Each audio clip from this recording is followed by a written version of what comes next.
चलिए नेक्स्ट जिस कंसेप्ट के बारे में हम बात कर रहे हैं वो है कंपोजिट फंक्शन। ये भी बड़ा काम का है, कई बार अपने काम आएगा कंपोजिट फंक्शन कैलकुलेट करने के लिए। देखिए है क्या, अगर कोई एक फंक्शन एफ ए से लेकर बी में डिफाइन है और जी एक फंक्शन है जो बी से लेकर सी में डिफाइन है, तो एक function G of F X A से लेकर सी में, डायरेक्ट ए से लेकर सी में डिफाइन करा जा सकता है such that g of fx is equals to, पढ़ने का तरीका, g of fx and is called composite of f and g या composite function of f and g। माने f और g का composite function है तब जबकि f a से लेकर b और g b से लेकर c में डिफाइन है। मैंने 3 अलग अलग मैपिंग्स बनाई हैं आपको इस समझाने के लिए कि बेसिकली गॉफ फंक्शन डिफाइन कैसे होता है। This is called g of function, a composite function. तो देखो जब g of F x define हुआ तो पहले तो बहुत आसानी के साथ आप एक बात समझे कि शुरुआत ये है कि मान लो एक x है, उसको मान लो f नाम का फंक्शन मिला। तो जब f नाम का फंक्शन मिला तो उसने बाहर निकाला f ऑफ x। भाई f एक ऑपरेटर है, x पर ऑपरेट हुआ तो fx आया। आज fx को फिर से मिलता g तो बाहर कौन आता, g ऑफ fx। अब आप आगे h देते जाएं एंड सो ऑन। तो दिस इज द कंपोजिशन, है ना, बना ऐसे है। तो अगर पहले g ऑफ fx से fx बना, पहले fx आया तो पहले तो fx डिफाइन होना चाहिए। तो fx को मैंने पहले डिफाइन करा। आपने ध्यान देना है सबने सेट B के ऊपर मैंने अलग अलग क्या मैपिंग बनाई। देखो यहां की नजरों से अगर देखते तो ये आपको नजर आने वाला था रेंज ऑफ f, a को x, 2 को y, 3 को z, 4 को w। यहां से अगर आप देखते तो ये आपको नजर आने वाला था डोमेन ऑफ g का डोमेन, x को a, y को b, z को c। तो मैंने क्या करा, मैंने रेंज ऑफ f के एलिमेंट ज्यादा लिए, डोमेन ऑफ g के एलिमेंट कम लिए। तो होगा क्या, 1 को x, x को a, 2 को y, y को b, 3 को z, z को c, 4 को w। अरे w तो आगे गया ही नहीं। लेकिन अगर फंक्शन ने डिफाइन होना था ए से सी में, ए से सी में, ए से सी में, तो 4 को 4 को कुछ तो मिलना था। तो 4 को मिला नहीं तो फंक्शन डिफाइन होगा नहीं। इसका मतलब यहां तो फंक्शन डिफाइन ही नहीं हुआ। दोबारा देखो, ये कौन था, रेंज ऑफ एफ। ये कौन था, domain of g. This is domain of g, this is range of f. इस बार मैंने कम लिया है, ये ज्यादा लिया है, 1 को, 2 को, 3 को। W तो हमारे लिए डोमेन का हिस्सा था ही नहीं। जब था नहीं तो फर्क पड़ा नहीं, हमारा डोमेन तो पूरा डिफाइन है ना यार, 1 2 3 पूरा है। तो इसका मतलब गॉफ डिफाइन करा जा सकता है। फिर दोबारा इस बार मैंने क्या करा, दोनों को बराबर लिया है। तो 1 2 3 z, z to c। इस बार भी गॉफ पूरी तरह से डिफाइन है a to c, क्योंकि डोमेन के किसी भी एलिमेंट को क्या नहीं हुआ, कोई फर्क नहीं पड़ा। तो इस बात को अगर हम थोड़ा सा मैथमेटिकली कहते तो मैं ऐसे कहता, अगर range of f domain of g से बड़ा हो गया, डिफाइन नहीं होगा, क्योंकि वहां कुछ एलिमेंट रह जाएंगे जिन्हें मैं आगे कैरी नहीं करा पाऊंगा। लेकिन अगर वो उससे छोटा है, बराबर है, माने उसका सबसेट है, तो ही डिफाइन होगा। तो पहले तो आप यही बात लिखकर चलेंगे कि for g of fx to be defined, for g of fx to be defined, the range of fx माने अंदर वाले की range should be a subset of, अब सबसेट का मतलब उसके बराबर हो या उससे छोटी हो, subset of domain of fx। बात समझ आती है। अदरवाइज कंपोजिशन बड़ा आसान सा है, बस इस फंडामेंटल रूल को आपको याद रखना होता है कि इसको हमने कैसे यूज करा है। अदरवाइज बड़ी आसान सी, सिमिलरली अगर f ऑफ gx के बारे में मैं बात करता तो इसका मतलब होता है fog x लिखा जाता है। तो fog जब हम डिफाइन करेंगे तो पहले g डिफाइन होगा फिर f होगा। तो इस बार range of gx domain of f से सबसेट होना चाहिए। ऐसे ही f ऑफ fx होता है, that is f of fx। ऐसे ही g ऑफ gx होता है, that is g of gx। तो ये सारी चीज़ें हैं, इन सबको इस तरह से चारों फंक्शन डिफाइन करे जाते हैं। This is called the composition of the function. लिखें इस बात को, एक नोट लिखकर चल सकते हैं। In general f of gx is not equal to g of fx। देखिए, जैसे अगर मान लीजिए मैंने एक छोटा सा क्वेश्चन लिया होता r से लेकर r प्लस और मैंने fx लिया होता e to the power x के बराबर, सही। अगर मान लीजिए मैंने एक फंक्शन g डिफाइन करा होता r प्लस से लेकर r में, तो मैंने gx लिया होता मान लीजिए ln x, और मैं आपसे f of gx and g of fx के बारे में अगर पूछता तो f ऑफ gx का मतलब केवल इतना सा था कि f को आज कौन मिला है, gx। f कौन है, e का पावर x, तो e की पावर कौन आया, gx। e का पावर gx का मतलब कौन, x, सही है। याद ये रखना है कि पहले कौन डिफाइन हुआ होगा, g। तो देखो g कहाँ से कहाँ डिफाइन है, g है r प्लस से लेकर r में डिफाइन है, और फिर कौन डिफाइन है, f। f कहाँ से लेकर कहाँ डिफाइन है, r से लेकर r प्लस। तो क्या इस सेट को कोई दिक्कत है, नहीं है। तो ये फंक्शन कहाँ से कहाँ डिफाइन हुआ, ये हुआ r प्लस से लेकर r प्लस। अगर मैंने g ऑफ fx कैलकुलेट करा होता तो g ऑफ fx का मतलब g को कौन मिला है, fx। g कौन है, ln x, तो ln ऑफ fx, fx कौन, e का पावर x। आंसर फिर से क्या आया, x। बट इस बार पहले कौन डिफाइन हुआ होगा, अंदर वाला fx। fx कहां से कहां डिफाइन है, f डिफाइन है भैया r से लेकर r प्लस, फिर कौन आया होगा, g। g कहां से कहां डिफाइन है, r प्लस से लेकर r। क्या इस सेट को कोई दिक्कत नहीं हुई, नहीं हुई तो आज फिर फंक्शन यहां डिफाइन है, बट कहां से कहां है, r से r। देखो दोनों के नाम x है, लेकिन this is the identity of r plus, this is the identity of r, these two functions are not identical. लगी मैं आपको ये बताना चाह रहा हूं कि कंपोजिशन एक बड़ी आसान सी चीज है। अगर मान लो, देखो अगर मान लो F x is equal to X square और G X is equal to X cube, दो फंक्शन है, और कोई आपसे पूछे कि भाई एफ ऑफ जी एक्स क्या है, तो एफ को जी एक्स मिला, जी एक्स कौन, तो जी एक्स का क्या हुआ, स्क्वायर हुआ। जी एक्स कौन, एक्स क्यूब, एक्स क्यूब का स्क्वायर करा तो कितना, एक्स की पावर 6। बिल्कुल simple composition. G of F x, f x, अरे यार जी को एफ एक्स मिला ना, और जी कौन, एक्स का क्यूब, तो किसका क्यूब, एफ एक्स का क्यूब, एक्स स्क्वायर की पावर 3, फिर से कितना आंसर, एक्स की पावर 6। तो अदरवाइज कंपोजिशन निकालना बड़ा आसान है। अरे यार जैसे एफ एक्स निकाल रहे थे वैसे ही एफ ऑफ जी एक्स या जी ऑफ एफ एक्स कैलकुलेट करते जाएंगे। बिल्कुल आसान सी बात है, लिखें इसको सारे को। चलिए लिखें एक और क्वेश्चन।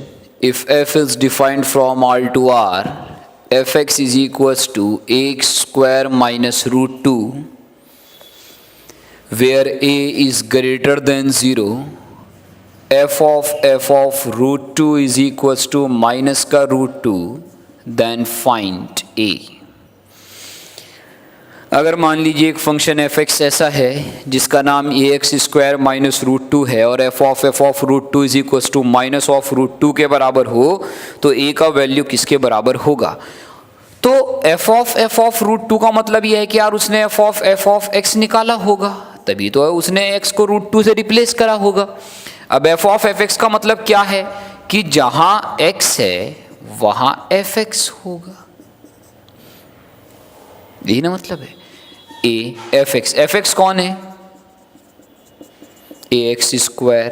अब उसने कहा कि इस फंक्शन की रूट 2 पर जो वैल्यू है that is a into root 2 का square 2 minus root 2 is equal to किसके बराबर दिया है, माइनस के रूट 2।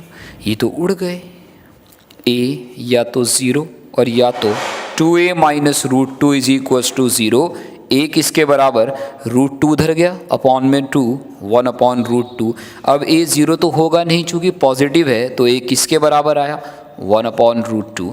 तो कंपोजिशन के लिए क्या करना है, उस फंक्शन का जिस तरह का कंपोजिशन उसने दिया है वही कंपोजिशन हम बनाएंगे, जो भी कंडीशन दी है उसके अनुसार हम लोग क्या करेंगे, अपने क्वेश्चन को सॉल्व करते जाएंगे। लिखें इसको भी, लिखें एक और question. If f x is equals to log 100x 2 log x to the base 10 plus का 2 divided by x and gx is equals to fractional part of x if f of gx exists, find range of gx। अगर f of gx exist करता है तो अपने को g of x की range बतानी है। अब यार gx तो फ्रैक्शनल पार्ट ऑफ x है, तो फ्रैक्शनल पार्ट ऑफ x की रेंज तो अपने को पता होती है कि 0 से 1 है। फिर इसने क्यों पूछा कि रेंज? हालांकि इस क्वेश्चन को ऐसे भी पूछा जा सकता है, find the maximum possible range of gx। ऐसा इसलिए है कि अगर फॉग ने एग्जिस्ट करना है ना, तो पहले कौन डिफाइन हुआ होगा? g डिफाइन हुआ होगा। तो जब पहले g डिफाइन हुआ होगा तो यहाँ डोमेन ऑफ g, यहाँ कौन आया होगा? रेंज। फिर कौन आया होगा? f के लिए यहाँ कौन होगा? Domain of f। यहाँ कौन होगा? Range of f। तो अगर इन दोनों के रिश्ते अच्छे नहीं हुए, अच्छे ना होने का मतलब माने अगर range of g domain of f से बड़ा हो गया तो फंक्शन डिफाइन ही नहीं होगा। या तो range of g domain of f के बराबर हो ताकि सारे एलिमेंट्स को मैं आगे भेज सकूं, या तो छोटा हो। यार अगर range of g domain of f से छोटा हुआ ना तो सारे एलिमेंट आगे पहुंचने का आपका इंतजाम है ना। लेकिन अगर वो बड़ा हो गया तो कुछ एलिमेंट होंगे जिन्हें डोमेन ऑफ f से होकर आगे नहीं भेज पाएंगे। इसका मतलब रेंज ऑफ g या तो डोमेन ऑफ f से छोटा हो या तो उसके बराबर हो। तो बेसिकली आपसे डोमेन ऑफ f पूछा जा रहा था। अगर डोमेन ऑफ f इसकी रेंज 0 से 1 वाले के बराबर हुआ, बड़ा हुआ, जीत जाएगा। छोटा हुआ तो रेंज को भी उसके बराबर अपने आप को छोटा करना पड़ेगा ताकि दोनों बराबर होकर फंक्शन को डिफाइन कर सकें। तो करा क्या? डोमेन ऑफ fx निकाला। ये डोमेन ऑफ fx को पूछने का एक शानदार तरीका भी है कि डोमेन ऑफ fx कैसे बताया जाए। देखिए डोमेन ऑफ fx को बताने का तरीका, डोमेन क्या है? 100 of x greater than 0, x positive. 100 of x should not be equal to 1, x is not equal to 1 by 100। तीसरी बात, twice of log x to the base 10 plus का 2 divided by x, ये भी कैसा होना चाहिए? ग्रेटर देन 0 होना चाहिए। तो अगर आपने इसको ग्रेटर देन 0 करा, अगर आपने इसको ग्रेटर देन 0 करा तो 2 तो 0 में समाया। छोटा सा और अच्छा करने के लिए इसको छोटा चेंज करते, यहाँ माइनस का x करते, यहाँ भी माइनस करते, ताकि हमारा आंसर इस लिमिट के साथ आए।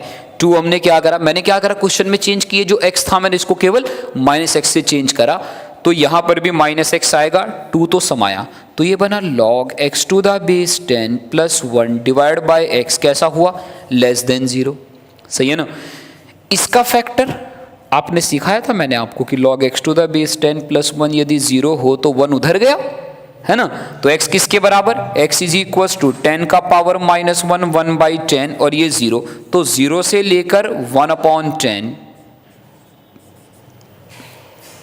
0 से 1/10, 1/10 से बड़ी चीज रखोगे पॉजिटिव, 0 से पीछे तो चेक ही नहीं करना है। यहाँ नेगेटिव, तो x बिलोंग्स टू कहाँ से कहाँ आया? 0 से 1/10, और किसको हटा देना है?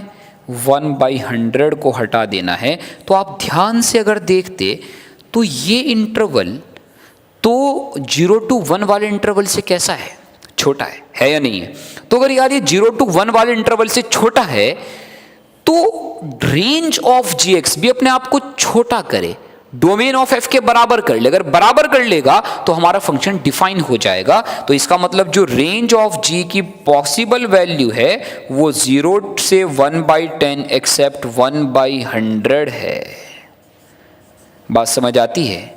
लिखें चलिए इसको, दिस इज द आंसर। एक और type of concept, if fx is equal to 2x minus 7 upon x plus का 3, then find a function g such that g of fx is equals to x के बराबर। ये भी composite function का एक छोटा सा कंसेप्ट है, समझे कि क्या करना होता है। एक फंक्शन ऐसा निकालना है, ये बड़े आसान से हैं, बड़े आसान चीजें हैं। आपसे कहा कि g of fx x के बराबर हो, तो fx किसके बराबर है?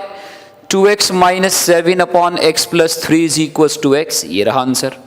लेकिन हमें फंक्शन को सिंगल वेरिएबल के साथ देखने की आदत है। माने अगर आपने इसको t माना होता तो आप कहते g of t, but t किसको माना? आपने कहा जी मैंने t माना है 2x minus 7 upon x plus 3 को, क्रॉस मल्टीप्लाई करा, tx plus 3t minus 2x plus 7 is equal to 0। यदि आपने x निकाला होता तो माइनस 3t माइनस का 7 अपॉन t कॉमन आ रहा है, x कॉमन आ रहा है, तो यहाँ कौन t माइनस 2, इसे वहाँ लिखा। यदि आपने इसको यहाँ पे लिखा तो मैं देखो माइनस कॉमन लेकर लिख रहा हूँ 7 प्लस का 3t अपॉन यहाँ मैं 2 माइनस t लिख रहा हूँ। यही आंसर है, फंक्शन तो g ही है। हालांकि अब अगर आप g को x के साथ रिप्लेस कर दें, ये x वो वाला x नहीं है, ये केवल फंक्शन को देने के तरीके भर हैं और कुछ भी नहीं। तो दिस इज 2 माइनस का x, बस यही हमारा आंसर होगा। आप ये भी दे सकते हैं, x के साथ देने की चूंकि अपने को आदत है तो हम gx इज इक्वल टू किसके बराबर लिखेंगे? 3x प्लस का 7 अपॉन 2 माइनस का x। लिखें इसको, लिखें एक और question. If gx is equal to 2x plus 1, hx is equal to 4x square plus 4x plus का 7, then find a function f such that f of gx is equals to hx के बराबर। अगर मान लीजिए इस तरह से दिया हो कि एक फंक्शन gx है, hx है, तो एक फंक्शन f निकाला जाए such that कि f of gx किसके बराबर है? hx के बराबर। क्या करेंगे? f को क्या मिला? g। तो f को अगर g मिला तो f of 2x plus 1 hx कौन? 4x square plus 4x plus 7 के बराबर है। अभी जो 2x प्लस 1 है इसको अगर मैंने t माना होता तो यहाँ x को मैं किससे रिप्लेस करता? भाई 2x plus 1 is equal to t, तो x is equal to t minus 1/2 से करता, आंसर आ जाता। अच्छे तरीके, बढ़िया सोचने का क्या है, अगर आपने इसको f of t लिखा, ध्यान से देखो यार, ये जो 2x प्लस 1 है अगर आपने यहाँ ढूंढा होता तो आपको लगता है यार 2x प्लस 1 का whole square, 4x square plus 4x plus का 1 प्लस के 6, नहीं आया। देखो देखो, अगर अब आपने से t माना होता तो f ऑफ t किसके बराबर? t square plus 6। अरे यार मैंने सोचा t रिप्लेस करने से पहले क्यों ना इस चीज को यहाँ ढूंढ ही लूं, मुझे मिल गई तो मैंने उसको भी t माना। अब अगर मैं आंसर दूंगा तो कैसे दूंगा? f of x is equal to this is x square plus का 6, दिस इज द आंसर। लिखें इसको। Next concept is composite function for non uniformly defined functions. Composite functions for non uniformly defined functions. देखिए non uniformly defined function अगर मान लीजिए f x is equal to, एक function लिखा हो f x is equal to 1/1 plus x, जब x 0 से लेकर 2 के बीच में है, और एक लिखा हो दिस इज 3 माइनस का x, तब जबकि x हमारा 2 से लेकर 3 के बीच हो, तो f ऑफ एफ एक्स किसके बराबर होगा ये निकालना हो यदि ऐसा क्वेश्चन हो। तो देखिए फंक्शन नॉन यूनिफॉर्मली डिफाइन है। ऐसे क्वेश्चन को करने के हालांकि अलग अलग तरीके हैं। We will use the graphical approach, एकदम आसान है, समझने की कोशिश करें कि कैसे इसको निकाला जाता है। अगर मान लीजिए आपको एफ ऑफ एफ एक्स निकालना है तो जो भी अंदर है उसका ग्राफ प्लॉट करा जाता है। माने अगर एफ ऑफ जी एक्स होता तो जी एक्स होता मेरे पास में, जी एक्स को प्लॉट करता। तो सबसे पहले एफ एक्स को प्लॉट करना है। एफ ऑफ एफ एक्स का मतलब है कि भाई 1 प्लस एफ एक्स, एक्स के बजाय कौन आया एफ एक्स, तब जबकि एफ एक्स कहाँ 0 से लेकर 2, 3 माइनस एफ एक्स, तब जबकि एफ एक्स कहाँ 2 से लेकर 3। ये तो फंक्शन था। अब देखो मैं एफ एक्स की वैल्यू तो रख देता, लेकिन एफ एक्स के तो 2 नाम हैं, अब कौन सा वाला यूज करूं यही तो दिक्कत है। तो करना क्या होता है, करना ये होता है कि आपने एफ एक्स को प्लॉट करके सोचना होता है। देखो मैं आपके लिए एफ एक्स प्लॉट करता हूं। एफ एक्स बड़ा आसान है प्लॉट करना। ये कुछ लाइंस हैं, अगर आपने 0 से 2 में करा तो 0 पे कितना है जी 1, और ये दिस इज 1, दिस इज 2, 2 पर कितना है जी 3, तो एक सीधी सीधी लाइन लाइक दिस, ये 3 के बराबर है। यहाँ ये 1, 1 पे इसका वैल्यू कितना है 2 के बराबर है। देन उसके बाद 2 से लेकर 3 में अगर आपने 2 रखा तो किसके बराबर है 1, तो यहाँ अगर ये 1 है तो यहाँ हॉलो से शुरू हुआ है और 3 तक गया, और 3 पर इसका वैल्यू किसके बराबर है 0 के बराबर है। इस तरह का ये ग्राफ है लाइक दिस। बात समझ आती है? तो अब इस ग्राफ के लिए यदि मैंने केवल f ऑफ gx के लिए सोचा होता कि अब fx, तो देखो सोचना क्या होता है, सोचना ये होता है कि जो fx है ये fx 0 से लेकर 2 में है, तो यही तो है यार मेरा fx। तो अगर मेरा fx 0 से लेकर 2 में होता, तो 0 से लेकर 2 में यदि होता तो 0 से लेकर 2 में इसका 2 नाम होता, एक तो ये 1 प्लस एक्स, एक ये 3 माइनस एक्स। तो अगर fx 0 से 2 है तो देखूंगा कहाँ ग्राफ में 0 से 2, 0 से 2, 0 से 2, कितने नाम 1 2 1 2, तो ये कितनी जगह पर टूट जाएगा 2 जगह पर। एक जगह आएगा 1 प्लस एक्स, एक जगह पर आएगा 1 plus 3 minus x. 1 plus x वाला नाम तब यूज होता है जब मेरा x 0 से 1 है, तो मैं कहूंगा कि x बिलोंग्स टू 0 से 1। अभी क्लोज कहीं नहीं लगा रहे, क्लोज सेकंड स्टेप में लगाएंगे। 3 माइनस एक्स तब यूज होगा जब x कहां से कहां के बीच है 2 से 3, तो मैं कहूंगा कि x कहां से लेकर कहां। दोबारा देखो, इस वाले डेफिनेशन में fx कहां से कहां है 2 से 3 है, 2 से 3 में कितने नाम एक ही ना है, तो इसका मतलब ये केवल एक ही जगह आगे बढ़ेगा। 3 माइनस कौन सा नाम है 1 प्लस एक्स, और ये तब यूज होता है जब x कहां से कहां है 1 से 2, तो मैं कहूंगा कि x भी है कहां से कहां 1 से लेकर 2 के बीच। मेरी बात समझ आती है?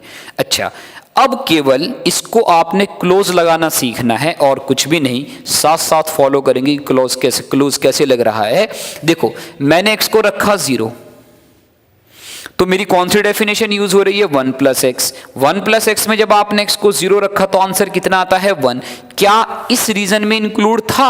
हाँ 0 से 2 में था, तो मैं कैसा लगाऊंगा क्लोज। दोबारा देखो, x को मैंने रखा 1, कौन सी डेफिनेशन में 1 प्लस एक्स। 1 प्लस एक्स में x को 1 रखा तो आंसर कितना आता है 2। क्या 2 यहां इंक्लूड था जहां से आया? x को मैंने रखा 2, किस डेफिनेशन में? अरे भैया 3 माइनस एक्स, एक्स को 2 रखा 3 माइनस एक्स में, तो क्या आता है 1 1 पर हॉलो है, क्लोज लगाने की आवश्यकता इसलिए नहीं बची, तो खुद ही इंक्लूड नहीं है। x को मैंने रखा 3, कौन सी डेफिनेशन में 0, क्या 0 इंक्लूड था तो कैसा लगाऊंगा क्लोज। x को मैंने रखा 1, किस डेफिनेशन में 1 प्लस एक्स। 1 प्लस एक्स में रखा तो आंसर आया 2, क्या 2 यहां इंक्लूड था जहां से आया? नहीं, ओपन। x को रखा 2 रखा 1 प्लस एक्स में, 1 प्लस एक्स में रखा तो 2 रखने पर 3 आता है, क्या 3 इंक्लूड था तो मैंने कैसा लगाया क्लोज। अगर आपने इसे तरीके से लिखा तो देखो f ऑफ fx जो आपके पास आएगा दैट विल बी 1 प्लस 1 कितना 2, तब जबकि x कहां से कहां 0 से 1, ये आएगा दिस इज 4 माइनस एक्स, तब जबकि x कहां से कहां 2 से 3, और ये आया 2 माइनस एक्स, तब जबकि x कहां 1 से लेकर 2। This is the answer. सारा रीजन हमने डिफाइन करा है, लिखें इसको।